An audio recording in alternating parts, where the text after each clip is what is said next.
बोली राधा वल्लभ भगवान की जय, श्री बांके बिहारी लाल की जय। जय जय श्री राधे श्याम।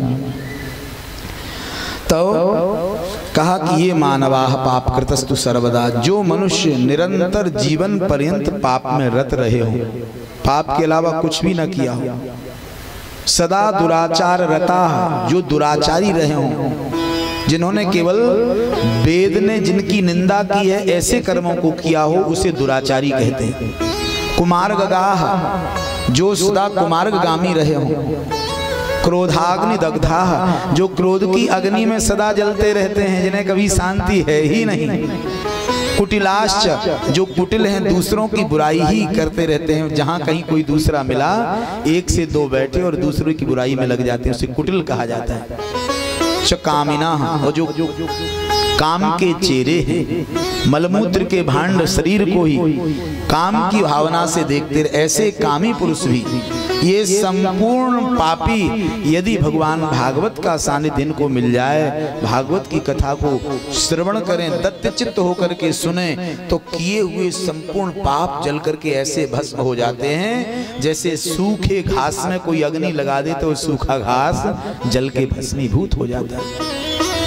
लेकिन कथा सुन के फिर पाप न करें, कथा को सुन लें और शुमार्गी हो जाएं। यदि ऐसा करते हैं तो पाप मुक्त हो जाते हैं। और महाराज पंचोग्र पापास छल छद्मकारिणा क्रूरा पिशाचा इव निर्दयाश्च ये ब्रह्म स्वपुष्टा व्यभिचारकारिणा सप्ताह यज्ञेन कलौ पुनन्ति ते। ये कलयुग में सप्ताह भर 7 दिन तक कथा को सुन लेवें तो पवित्र हो जाते हैं। पंचोग्र पापा, ये 5 महापापी। महापाप किसे कहते हैं?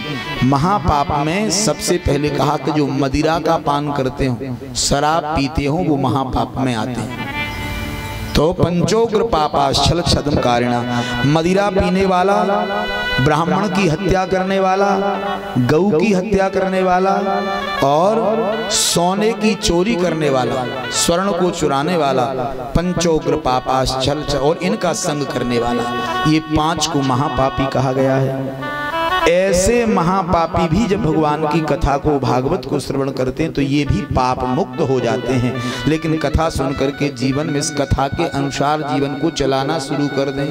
अब लो नसानी अबना न सही हो, अब तक जो हुआ सो हुआ, लेकिन अब हमें ज्ञान हो गया, अब हम ऐसा नहीं करेंगे, ये संकल्प लेकर के जो सुमार्गी हो जाता है, भागवत उसकी संपूर्ण पाप राशि को जला करके भस्म कर देती है। नारद जी ने कहा, महाराज ये केवल कहा जाता है कि आज तक कोई पापी पवित्र हुआ? कोई उदाहरण तो दो तो माने। तब देवर्षि नारद के प्रश्न को सुन करके सनकादिकों ने कहा कि सुनो, हम आपको एक इतिहास सुनाते हैं। एक महापापी, ऐसा महापापी कि जिसके जीवन में भयंकर पाप थे, और भगवान भागवत, जिसे किसी तीर्थ ने पवित्र नहीं कर पाया, भगवान भागवत ने उसको पवित्र किया। वो कौन था? कहते कि सुन लीजिएगा। तुंगभद्रा तटे पूर्वम अभूत्पत्तनमुत्तमं यत्र वर्णः स्वधर्मेण सत्य सत्कर्म तत्परः। तुंगभद्रा नाम की एक नदी जो बहती है भारत भूमि में, उसके समीप में एक पत्तनपुर नाम का नगर है। उसमें एक आत्मदेव ब्राह्मण रहते हैं, उनकी पत्नी का नाम है धुंधुली। वहाँ उस नगर में, पत्तनपुर में, 4 वर्णों के लोग रहते हैं, ब्राह्मण, क्षत्रिय, वैश्य, शूद्र, और चारों यत्र वर्णाः स्वधर्मेण सत्य सत्कर्म तत्पराः। वो अपने अपने धर्म का पालन करते हैं, कोई किसी के धर्म में विकृति व्यवधान नहीं करता, अपने धर्म और नियम के अधिकार में रहते हैं। ऐसा सुंदर ये नगर है।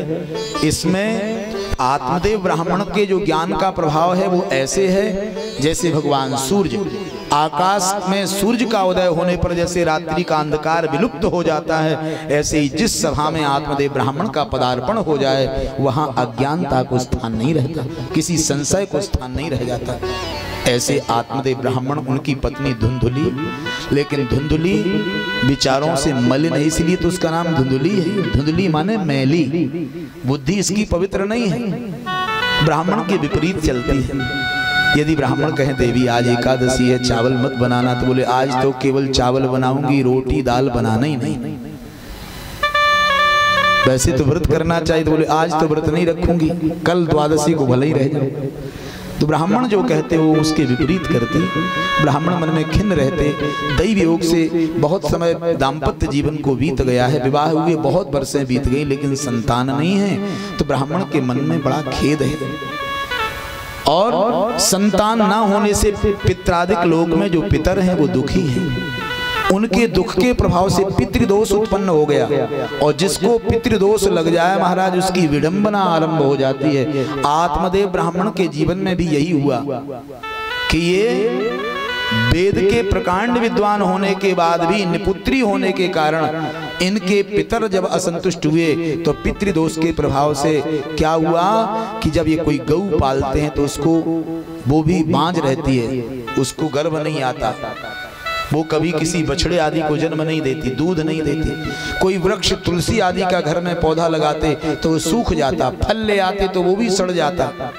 जब किसी ब्राह्मण को दक्षिणा दान देने का मन बनाते तो वो स्वीकार नहीं करता, नहीं हम तुमसे नहीं लेंगे। कोई देवताओं को अग्नि में होम करते तो देवता उस आहुति को स्वीकार नहीं करते। ऐसी विडंबना जब हुई तो एक दिन मन में आया कि मुझे अपने प्राणों का अंत कर लेना चाहिए। अरे संसार में इतना तिरस्कार हो रहा है। ऐसा मन बना करके आत्मदेव ब्राह्मण एक दिन घर से निकले और निकल करके वो जंगल में पहुंचे और मन बनाया कि बस आज आत्महत्या कर लूंगा। जंगल में जाकर के उन्होंने एक सरोवर को देखा जो प्राचीन काल में किसी राजा महाराजा के द्वारा बनाया गया होगा। उसमें जल भरा हुआ था, जल पीने की इच्छा हुई, सीढ़ियों का आश्रय लेके जल के समीप तक गए, काई को हटाया, अंजलि में जल लेकर के जलपान करने लगे। और जैसे ही जलपान किया सीढ़ी पे शोक मुद्रा में हाथ से सिर को पकड़ करके बैठ गए, तब तक एक सन्यासी का आगमन हो गया। और सन्यासी ने पूछा क्या? बोले कथम रोदसी विप्रत्वं काते चिंतावलीयसी बदत्वं सत्वरं मह्यं स्वस्य दुःखस्य कारणम्। हे ब्राह्मण, तुम रोते क्यों? रोने का कारण क्या है? कौन सी वो बलवती चिंता है जो तुम्हें रुला रही है? यदि उचित समझो तो मुझे इस रोने का कारण बताओ। ब्राह्मण ने कहा, हे ऋषिवर मैं क्या कहूँ? किम ब्रवीमि ऋषे दुखम पूर्व पापेन संचितम। मैं अपने पूर्व के संचित पापों को आपको कैसे सुनाऊं? पता नहीं मेरे पूर्व जन्म के क्या पाप हैं कि मेरे यहाँ संतान नहीं है, मैं निपुत्री हूँ। ऋषि ने कहा तो इसमें कोई बात नहीं, भगवान की कृपा है, संसार का कोई भार तुम्हें नहीं सौंपा, केवल भजन के लिए शरीर दिया है। अरे संतान दे देते तो पुत्र पुत्रिका आदिकों को संस्कार देना, उनको पढ़ाना लिखाना पोषण करना ये दायित्व बन जाता है माता पिता का। तो तुम्हें भगवान ने कोई दायित्व सौंपा ही नहीं सिवाय भजन के, इसलिए भगवान का भजन करना चाहिए। और सुनो, संतान से सुख होगा ये भी आवश्यक नहीं है। यदि चाहो तो मैं उदाहरण दे दूं। महाराज चित्रकेतु की 1 करोड़ रानियां थी, एक संतान हुई तो उससे भी दुख ही हुआ। यदि आप कहो कि ज्यादा पुत्र होते हैं तब सुख मिलता है तो संतते सगरो दुखम। महाराज सगर के यहाँ 60,000 संतानें थी, लेकिन उनको भी संतान से दुख ही प्राप्त हुआ। 60,000 संतानों के कल्याण के लिए उनकी दूसरी पत्नी, 2 पत्नियां थी, तो दूसरी पत्नी से असमंजस के अंशुमान के दिलीप और दिलीप के पुत्र भगीरथ 3 पीढ़ी तप किया, तब माता गंगा को प्रकट करके लाए, तब उनके उन पूर्वजों का उद्धार वो कर पाए। सगर महाराज के पुत्रों का कल्याण तब हो पाया जब उनके 3 पीढ़ियों ने माँ गंगा को प्रसन्न किया। यदि आप कहो कि नहीं एक बेटा सुख दे सकता है, तो दूसरा उदाहरण देते हैं कि पुरावांगम अपास्त था, अंग नाम के राजा हुए, उनके यहाँ बैन नाम का इकलौता एक ही बेटा था, लेकिन एक बैन नाम के पुत्र के कारण महाराज अंग को अर्धरात्रि में ही राज्य त्याग के जाना पड़ा। इसलिए संतान से सुख मिलेगा ये जरूरी नहीं है। तो संन्याथे सर्वथा सुखम, संन्यास में ही सुख है। सम्यक प्रकारेण संसार से न्यास माने छुटकारा पा जाओ, मेरे साथ आके भजन करो। ब्राह्मण ने कहा महाराज अरे बिना संतान के तो जीवन कैसे सुखी हो सकता है, हम तो संतान की कामना करते हैं। तो ऋषि ने उनके मस्तिष्क की ओर देख करके कहा कि श्रुण विप्रो मया तेद्य प्रारब्धम तु विलोकितम। हे ब्राह्मण सुनो, हमने तुम्हारे मस्तिष्क के भालाक्षर को पढ़ लिया है। क्या लिखा है? बोले सप्त जन्मावधि तव पुत्रम नैवच नैवच। एक जन्म की तो कहे कौन, तुम्हारे भालाक्षर में तो 7 जन्म तक संतान का योग नहीं है। आत्मदेव ब्राह्मण ने विचार किया कि जो ऋषि मेरे 7 जन्मों को देख रहा है, इसका मतलब ये समर्थ है, सक्षम है, ये चाहे तो संतान भी दे सकता है। यदि मैं अपने प्राणों का अंत भी कर लूं, दूसरा शरीर मिलेगा, दूसरा जन्म होगा, फिर रोना पड़ेगा। इससे ज्यादा अच्छा है कि इन ऋषि से निवेदन करना चाहिए। ब्राह्मण ने कहा कि हे ऋषिवर मुझे आप संतान दीजिए। बोले जब तुम्हारे भालाक्षर में है ही नहीं तो हम कहां से दे दें? कुछ भी करो, ब्रह्मा का लेख मिटा करके आप अपने तपोबल के प्रभाव से मुझे संतान दो। ऋषि ने कहा कि यदि नहीं देंगे तो बोले मैं आपको ब्रह्मत्या लगा दूंगा। कैसे? आत्मदेव ब्राह्मण ने कहा मैं सिर पटक के शिलाखंड पर अपने प्राणों का अंत कर लूंगा और तुम्हें ब्रह्मत्या लग जाएगी। इतने में तो ब्राह्मण आत्मदेव उठ करके खड़े हुए और अपना सिर एक विशाल शिला के ऊपर जैसे ही सिर मारने को उद्यत हुए, ऋषि ने उनको पकड़ लिया और कहा कि हे ब्राह्मण, विधाता ब्रह्मा ने तो तुम्हारे भालाक्षर में संतान का योग नहीं लिखा है, लेकिन मैं अपने तपोबल पर तुम्हें एक फल दे रहा हूं। यदि आपकी पत्नी इसका भक्षण करेगी तो तुम पुत्रवान हो जाओगे। और अपनी झोली से निकाला फल और लेकर के महाराज ब्राह्मण आत्मदेव को दे दिया। आत्मदेव ने प्रणाम किया ऋषि को, प्रसन्न चित दौड़ते हुए फल को लेकर के आए, पत्तनपुर में प्रवेश किया और अपने भवन के समीप आए हैं। दूर से ही आवाज देने लगे, अरे ओ धुंधुली, धुंधुली सुनती हो? धुंधुली ने देखा कि आज ब्राह्मण बड़ी अच्छे शब्दों में मेरा संबोधन मुझे पुकार रहे हैं, जाकर के देखूं तो जैसे ही भवन के दरवाजे पर आई तो ब्राह्मण के हाथ में एक सुंदर फल था। फल को देख करके मुंह में जल आ गया। वाह कितना अच्छा फल है, कहीं मुझे दे दो ये। ब्राह्मण ने कहा देवी तुम्हारे लिए ही है। और जानती हो इसका प्रभाव क्या है? क्या? एक ऋषि के द्वारा प्रदत्त ये प्रसाद फल है। इसको तुम पाओगी, गर्भवती हो जाओगी, समय आने पर संतान होगी, हम पुत्रवान हो जाएंगे। निपुत्री का कलंक समाप्त करने वाला ये फल तुम्हें भक्षण करके 1 वर्ष तक कुछ नियमों का पालन करना है। झूठ मत बोलना, बिना स्नान किए रसोई मत बनाना, ठाकुर जी को भोग लगा के ही भोजन पाना, भोजन पाके जूठे मुंह मत रहना, और ध्यान रहे भगवान के चरणों का स्मरण करते रहना, श्रेष्ठ संतान का जन्म होगा। धुंधुली ने जैसे ही सुना कि ये संतान को देने वाला फल है तो लिया, लेकिन मन उदास हो गया। धुंधुली को फल देकर के ब्राह्मण अपने ठाकुर जी के मंदिर में जाकर के भगवान की महाराज स्तुति करने लगे। भगवान की स्तुति करते हुए निवेदन किया, प्रभु आप कितने दयालु हैं, कितने कृपालु हैं। ब्रह्मा ने तो मेरे भालाक्षर में 7 जन्म तक संतान का योग नहीं लिखा था, लेकिन आपने एक ऋषि के कृपा प्रसाद से मुझे फल दिलाकर के पुत्रवान होने का वर दिला दिया। ऐसा भगवान का उपकार जता रहे हैं। इधर धुंधुली ने अपनी पड़ोसन एक सखी को बुलाया, अजी बहन आना। वो आई तो कहा कि ये बताओ क्या फल से संतान हो सकती है? तो उसने कहा कि हो भी सकती है। क्यों? बोले जब खीर से राम लक्ष्मण भरत शत्रुघ्न 4 संतानें खीर से हो गई, और पूर्व में जरासंध जो हुआ था 2 माताओं के फल के ही प्रभाव से 2 भागों में हुआ, और ये कहीं आज के समय में भी फल से संतान हो जाए, ये कोई बड़ी बात, आश्चर्य की बात नहीं है। तो धुंधुली ने कहा कि फल भक्षेण गर्भा स्यात्, गर्भेणोदर वृद्धिता। देवी यदि मैं फल भक्षण करूंगी तो गर्भ आएगा और गर्भ से उदर बढ़ जाएगा। पेट में जो भोजन की स्थिति बनती है, भोजन का स्थान है, वो तो गर्भ में आए हुए बालक से घिर जाएगा। जब भोजन को जगह ही नहीं रहेगी तो भोजन स्वल्पम भक्ष्यम, स्वल्प भोजन हो जाएगा, कम भोजन कर पाऊंगी। ततो असक्तिर, उससे मेरा शरीर दुर्बल हो जाएगा। गृह कार्यम कथम भवेत, मैं घर का कार्य कैसे कर पाऊंगी। कदाचित मान लीजिए मैं गृह कार्य ऐसी अवस्था में करती भी रहूं, गांव में यदि कहीं चोर डाकू या अग्नि का प्रकोप बढ़ बैठा तो सब तो भाग जाएंगे, लेकिन पलायित गर्भणी कथम, मैं कैसे दौड़ पाऊंगी, क्योंकि मेरा तो उदर बड़ा होगा, मैं दौड़ नहीं पाऊंगी। मान लीजिए कहीं ये भी सहन कर लिया, ऐसा नहीं हुआ, तो जब मेरे यहाँ गर्भ होने का समय आएगा तो ननंद को बुलाना पड़ेगा, और ननंद घर में आएगी तो चाबी ताली सब उनके हाथ में पहुंच जाएगी। मैं तो सोबर के घर में रहूंगी, हमारे कमाए हुए धन को कहीं वो लेकर के रबू चक्कर हो गई, फिर क्या होगा। ये भी एक चिंता सता रही है। फिर विचार किया, चलो ये भी कदाचित ननंद ने कृपा की और ऐसा नहीं किया तो प्रसूतौ दारुण दुख, जब संतान को जन्म देती हैं माताएं तो भयंकर वेदना होती है। सुकुमारी कथम सहे, मैं तो सुकुमारी हूं, मैं उसको सहन नहीं कर सकती।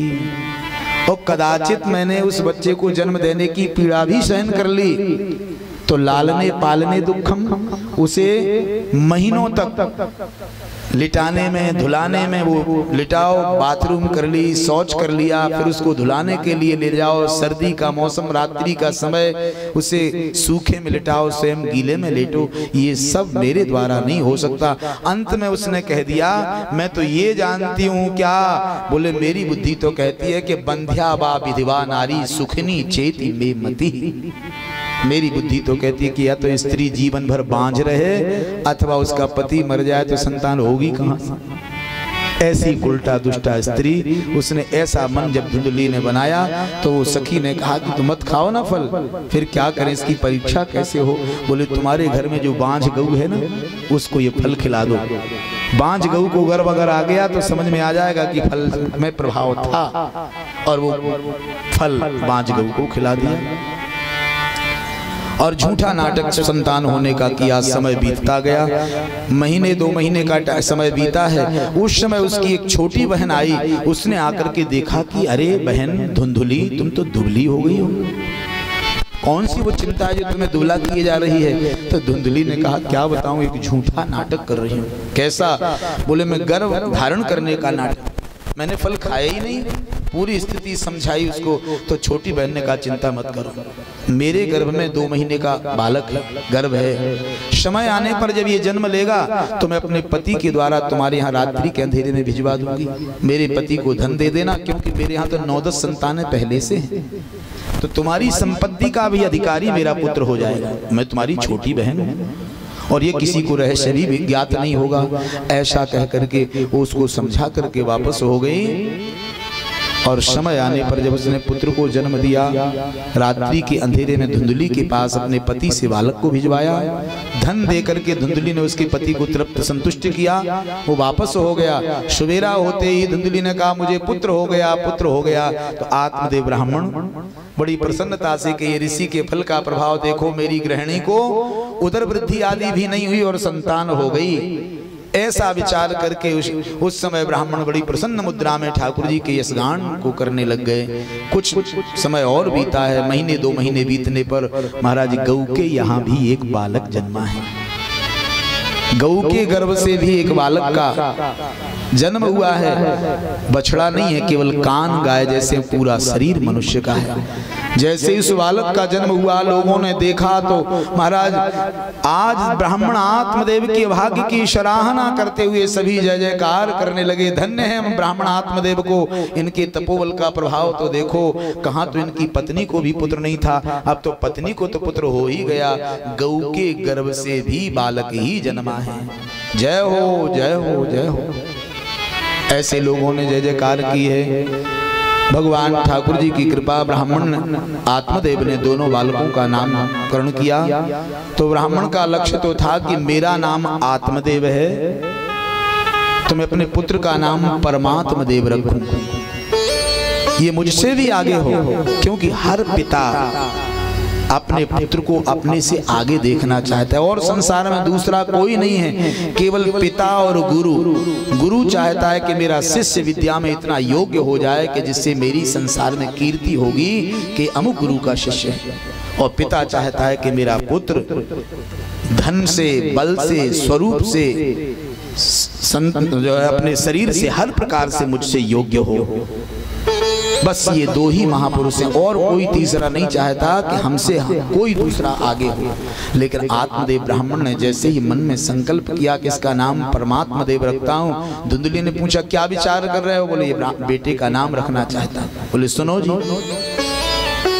आपके पास बहुत यजमान आते हैं अपने बालकों का नामकरण कराने के लिए, और यदि आप पंडित जी हो तो मैं भी पंडितानी हूँ। जब दुनिया के बालकों का नाम आप रखते हैं तो क्या मैं अपने बच्चे का नाम मैं नहीं रख सकती? सुनो, मेरा नाम है धुंधली और मैं अपने बेटे का नाम स्वयं रखूंगी, इसका नाम होगा धुंधकारी। तो धुंधकारी माने जो दसों दिशाओं में धुआं जैसा अंधकार अज्ञान का फैला है, उसे धुम धुम करोति यह सह धुंधकारी, वो धुंधकारी है। लेकिन गौ के गर्भ से जन्मे बालक का नाम आत्मदेव ब्राह्मण ने कहा कि यदि इसको मैं अब नामकरण करने में अपने नाम से जोड़ दूं तो गौ माता तो कुछ कहेगी नहीं, लेकिन मेरा धर्म नहीं। जब मेरी पत्नी ने मुझे अपने पुत्र का नामकरण नहीं करने दिया तो इस बालक का नाम भी मैं माँ गौ से ही संबंध जो रखता हो ऐसा नाम रखूंगा। और नाम रख दिया, गाय जैसे कान है इसके, इसलिए इसका नाम होगा गोकर्ण। गोकर्ण का एक तात्पर्य और भी है क्या? गो कहते हैं इंद्रियों को, और इंद्रियों में एक इंद्रिय होती है कर्ण। कर्ण माने स्रोत्र, कान। कान रूपी इंद्रिय को गोकर्ण कह सकते हैं। तो ये श्रुत ज्ञान है, सुने हुए ज्ञान के द्वारा, ऋषि के द्वारा जो सत्संग हुआ उसके प्रभाव से जो फल मिला था उसका पुत्र है, इसलिए इसका नाम गोकर्ण रख दिया गया। और दोनों का लालन पालन किया, दोनों को पढ़ाया लिखाया। एक समय आने पर स्थिति ये बन गई कि गोकर्णो पंडितो ज्ञानी धुंधकारी महाखला। गोकर्ण तो उच्च कोटि के पंडित हुए, लेकिन ये धुंधकारी महान दुष्ट और खल हो गया। ये बालकों की हत्या करता, वृद्धजनों की पर्णकुटियों में अग्नि लगाता, और महाराज ये जगह जगह अन्याय अत्याचार करता, मदिरा का पान करता, जुआ खेलता और वेश्याओं के यहाँ जाने लग गया। ये सब देखा तो आत्मदेव ब्राह्मण के घर में रखे हुए धन को भी चुरा ले जाता। धीरे धीरे करके संपूर्ण धन चुरा ले गया।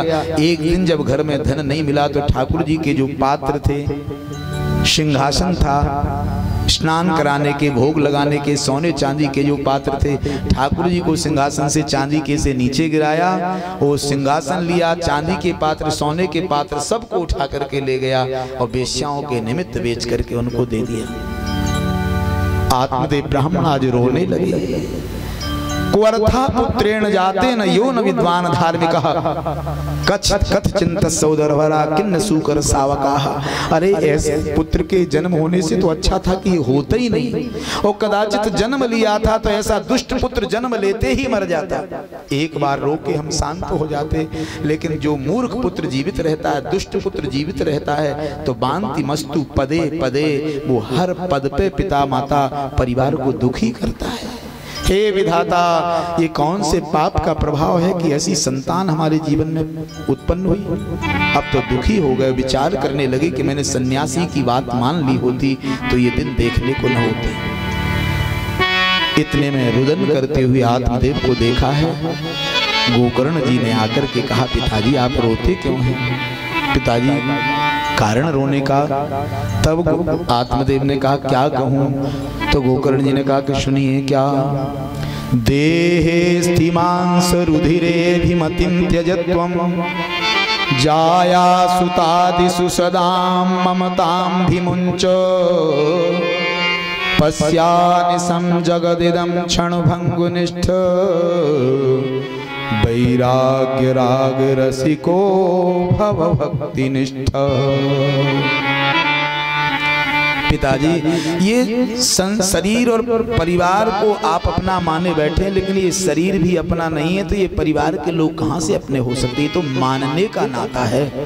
सत्यता संसार में कोई किसी का नहीं है। केवल स्वार्थ के कारण माया के प्रपंच में अपने स्वार्थ से नाते बना लेते हैं, और नाता बना करके जब तक स्वार्थ सिद्ध होता है तब तक उसको निभाने का प्रयत्न करते हैं, और यदि स्वार्थ का अभाव होने लगे उसी की मृत्यु की कामना करने लग जाते हैं। देखा आपने, घर में कोई अतिशय रोग से पीड़ित हो जाए और उसमें ऐसा रोग हो जावे कि वो दुर्गंध आने लगे, वो नहाने ना पावे, भोजन न कर पावे और सैया पे पड़ा हो, तो लोग कहते हैं भगवान अब तो इनकी मिट्टी समेट लो। तो उससे प्रेम होता तो ये कहा जाता क्या? नहीं, सत्यता तो ये है कि केवल उसके द्वारा जो हमारे स्वार्थ की सिद्धि होती थी। अरे स्वार्थ के सब साथी जग में, बिन स्वार्थ को नाही रे, घर की नारी कौन कहे जब तन क्यों नारी नाही रे। घर की नारी की तो बात दूर हो जाती है, शरीर में भी वैद्य जब अंतिम समय में नाड़ी पकड़ के देखता है तो प्राण निकलने के पहले ही ये नाड़ी चलना बंद हो जाती है, तो कहते भाई अब नाड़ी नहीं मिल रही, अब ठिकाना नहीं है। तो जब ये शरीर की नारी साथ छोड़ देती है तो घर की नारी की तो बात ही क्या है। इसलिए ध्यान दें, क्या कहते हैं ये जो संसार है ये देहेस्थिमान सुरुधिरे, ये देह भी हमारा नहीं है, इसमें मैं रहने वाला जीवात्मा निश्चित समय के लिए मुझे मिला है, उसी समय तक रह सकता हूँ। इसलिए पिताजी ये शरीर मेरा है नहीं, ये शरीर काय का है? देहेस्थि मांस रुधिरे विमतिम त्यजत्वम। ये देह अस्थि मांस और रुधिर माने खून से बना है, हड्डी खून और मांस का पुतला है, इसमें रहने वाला मैं जीवात्मा, मैं शरीर नहीं हूं, ये जान लीजिए। और इसमें जो अभिमति है उसको त्याग दो, जो मैं मेरापन है इसको त्याग दो। और जाया सुतादिषु सदाम ममताम विमुंचो। जाया माने पत्नी, सुत माने पुत्र, आदिशु जितने सगे संबंधी रिश्तेदार हैं, ये संसार में शरीर से संबंध रखने वाले, ये भी शरीर जब तक है तभी तक नाता मानेंगे, और शरीर छूटा नहीं कि ये भी फिर हमारे नातेदार मिट जाते हैं। इसलिए सब बनावटी नाते हैं, इन सबको आप पहले ही क्यों नहीं त्याग देते? और जो व्यक्ति इस बात को जान करके पहले ही संबंधों का विच्छेद कर देता है उसे पुनः जन्म नहीं लेना पड़ता, क्योंकि संसार में संबंध की आसक्ति ही पुनर्जन्म का कारण है।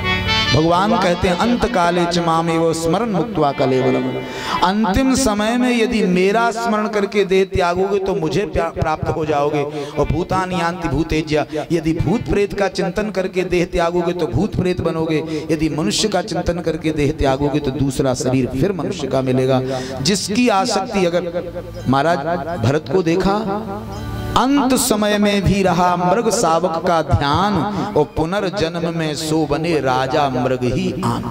इतने बड़े तपस्वी राजा थे जिनके नाम से इस देश को भारत कहा जाता है। वो भरत नाम के राजा दूसरे जन्म में एक मृग की आसक्ति से मृग बन गए। तो हमारी कितनी जगह इच्छा, आसक्ति, बुद्धि उलझी हुई है, इसका परिणाम क्या होगा? इसलिए पिताजी इन सबसे संबंध को त्यागो।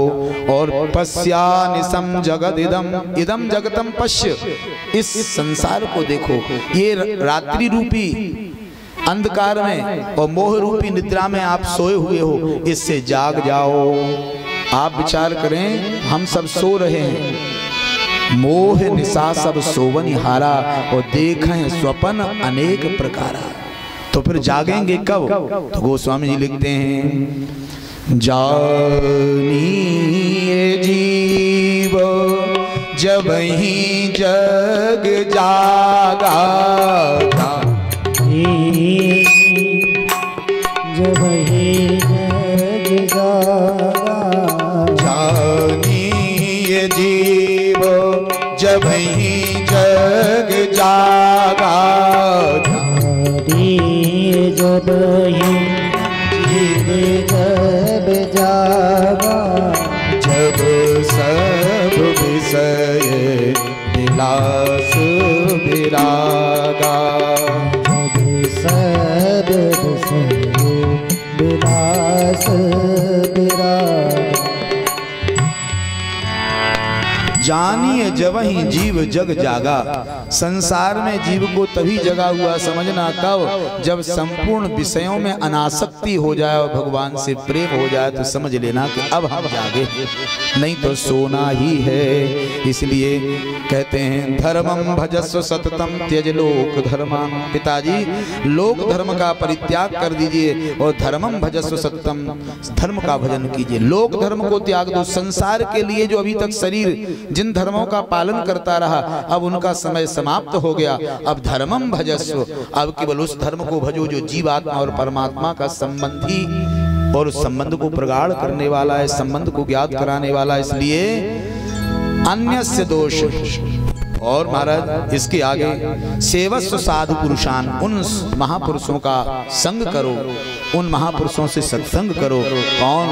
सेवस्व साधु पुरुषान जही काम तृष्णाम, जिन्होंने जही माने नष्ट कर दी है काम रूपी तृष्णा को, जिनके हृदय में किसी प्रकार का विकार नहीं अवशेष रह गया है, उन महापुरुषों की सन्निधि में जाओ। और अन्यस्य दोष गुण चिंतन मासु मुक्त्वा सेवा कथा रस महो नितराम पिबत्वम्।